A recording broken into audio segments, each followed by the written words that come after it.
Check करें ना, अली गया है भगा के मेरे साथ में से।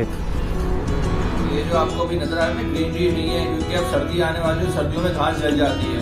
अगर ये शूटिंग सितंबर या अगस्त में की गई थी ये शूट, तो कंप्लीट ग्रीन और हर किस्म के जो फूल हैं वो यहाँ पर पाए जाते हैं। जब बर्फ पिघलती है तो ऑटोमेटिक यहाँ पर ग्रीनरी होती है, पूरी घास जल चुकी है जब ये इस किस्म का व्यू आ रहा है।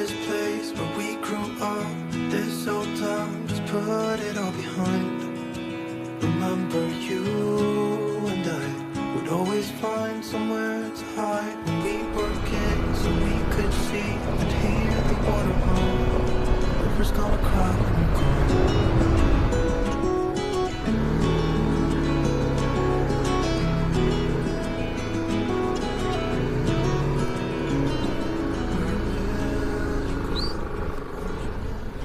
ये आ गया जी बड़ा पानी, और यहाँ पे हम लोग लेंगे एक छोटी सी ब्रेक।